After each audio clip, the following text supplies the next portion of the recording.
Again in my YouTube channel maths with mister Manchanda. अभी आपका result declare हुआ है, तो कुछ बच्चों के मार्क्स हैं जो बहुत ज़्यादा अच्छे हैं, बट कुछ बच्चे ऐसे भी हैं जो इनके मार्क्स जो उनके अप टू नहीं है, मार्क नहीं आए, जिनकी उनकी उम्मीद थी कि हमें मार्क्स इतने आने चाहिए बट नहीं आ पाए। तो कहीं ना कहीं तो हमें मिस्टेक रही है ना उन मार्क्स में। तो हमें इस चीज़ को ना रियलाइज़ करना है। हमने जो अपने मार्क्स का तो लॉस हुआ है उससे हमें डिमोटिव नहीं होना। हमने इन चीज़ों को रियलाइज़ करना है, हमारी मिस्टेक्स को सोचना है कि हमने कहाँ मिस्टेक की है, ताकि हमारे नेक्स्ट सेशन में जो हमारी मिस्टेक्स रही हैं हम उनको दूर कर सकें। अब ना बच्चों में क्या होता है कि उनको लगता है कि हमें एक सब्जेक्ट ये अच्छा लगता है पर दूसरा अच्छा नहीं लगता, उनमें इंटरेस्ट ही नहीं देते सब्जेक्ट्स में। तो ये सिर्फ एक स्टूडेंट्स की मेंटेलिटी है कि हमें सब्जेक्ट हार्ड लगता है या हमें ये चीज़ समझ ही नहीं आती। ऐसा कुछ भी नहीं होता, सिर्फ एक माइंड जो है बच्चों का सेट हो जाता है पर्टिकुलर सब्जेक्ट्स के लिए कि हमें सब्जेक्ट समझ नहीं आता। तो अगर आप उसको ऐसा सब्जेक्ट दो, आपका पर्टिकुलर सब्जेक्ट जो आपको समझ नहीं आ रहा, आप उसको धीरे धीरे पढ़ना शुरू करो। जैसे सेशन शुरू हो रहा है, आप उस सब्जेक्ट को स्टार्टिंग से ही उसको पढ़ना शुरू करो, फिर उसकी एक एक लाइन पढ़ो, उसको समझो कि इस सब्जेक्ट में है क्या। और फिर भी आपके जो सब्जेक्ट टीचर्स हैं जो आपको पढ़ाते हैं उनसे आप डिस्कस करना शुरू करो। आपके सब्जेक्ट टीचर्स आपकी बहुत अच्छी हेल्प करेंगे, आप उनसे जुड़ो, उनसे मिलो कि हमें यहाँ डाउट्स हैं, तो इन डाउट्स को क्लियर करो साथ के साथ। तो सेक्शन जैसे ही आपका शुरू हो जाता है, हर सब्जेक्ट्स में आपने ध्यान रखना है, क्योंकि हमारा जो रिजल्ट बनता है ना वो ओवरऑल सभी सब्जेक्ट से मिलकर बनता है, चाहे वो मेजर सब्जेक्ट है चाहे वो माइनर सब्जेक्ट है। तो उन दोनों सब्जेक्ट्स को हमने पूरा अच्छे से कंसंट्रेट करना है। ये नहीं है कि हमारे एक सब्जेक्ट बहुत अच्छे कर रहे हैं और दूसरे सब्जेक्ट को हम छोड़ ही रहे हैं कि हमें समझ नहीं आ रहा। तो वही मिस्टेक्स करते हैं जो हमारे जो एक्सपेक्टेशंस होती हैं, हमें इस साल इतने मार्क्स लेने, पर वो एक पर्टिकुलर सब्जेक्ट की वजह से हमारे मार्क्स का लॉस हो जाता है। तो हमने स्टार्टिंग से ही उन सब्जेक्ट्स पे फोकस करो, ताकि हमारे जो जो ड्रीम्स हैं, हमारे जो मार्क्स आने चाहिए, हमारी पेरेंट्स की कुछ एक्सपेक्टेशंस होती हैं हमसे कि हमारा जो बच्चा है वो full out of full marks ले, पूरा रैंक होल्डर बने। तो उन मिस्टेक्स को दूर करो, उनको एक्सेप्ट करो कि क्या हमारी मिस्टेक्स रही हैं, और नेक्स्ट टाइम उन मिस्टेक्स को आपने कवर अप करना है, उनको स्टार्टिंग से उन पर वर्क करना है। तो भी सभी स्टूडेंट्स का अपना वर्क कंप्लीट रखो और अपनी स्टडी पे फोकस रखना है स्टार्टिंग से ही। So best of luck for your next session. Thank you students. जैसा कि आपका न्यू सेशन स्टार्ट हो रहा है, तो आप अपने अंदर फुल एनर्जी के साथ अपने लेवल को अचीव करना है हमने, और पुरानी मिस्टेक्स पर हमने वर्क करके उनको बेटर करना है।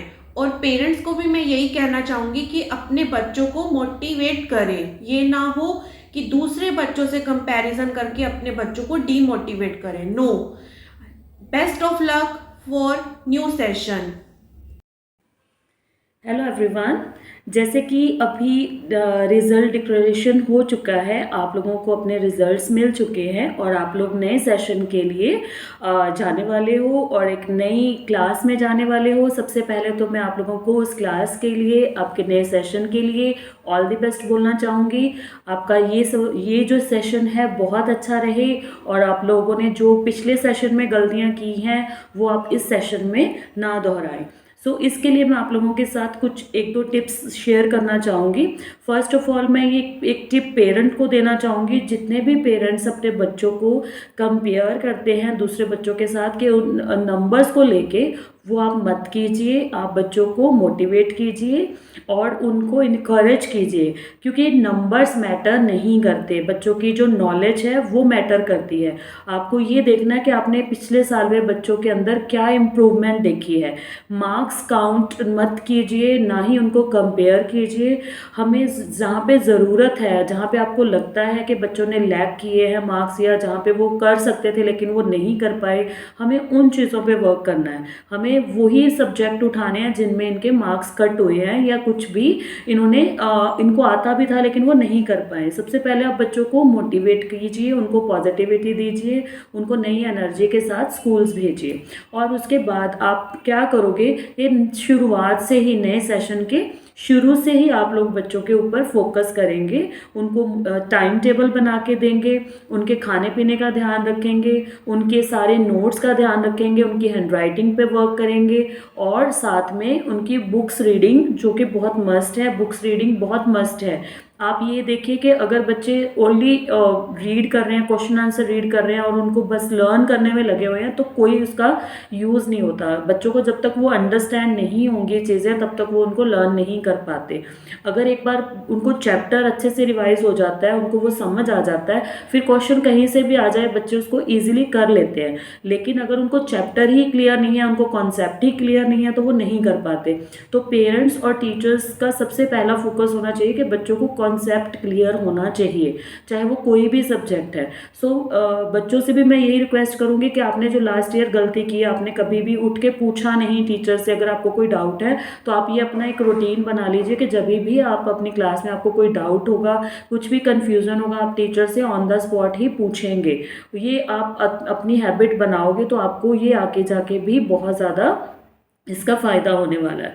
आप लोग कुछ ये चीज़ों का ध्यान रखते हुए आगे बढ़ोगे और अपने आप को पॉजिटिव रखोगे। कहीं भी जो सब्जेक्ट भी आपको ऐसे लगता है कि आपको टफ लगता है, सबसे ज़्यादा फोकस आप उसी पे ही करोगे। क्योंकि जब हमें किसी चीज़ से डर लगता है तो हम उससे भागना नहीं होता, हमें उसका सामना करना होता है, हमें स्ट्रेट रह के उसके ऊपर वर्क करना होता है। तो मैं ज़्यादा इसको लेंथी नहीं करना चाहूँगी।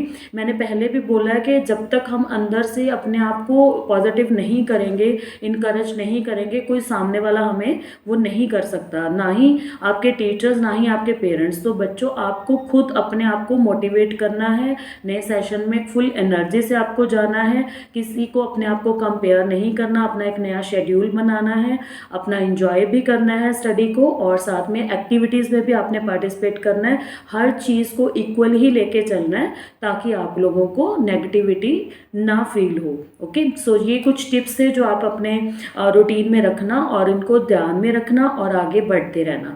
All the best for your new session.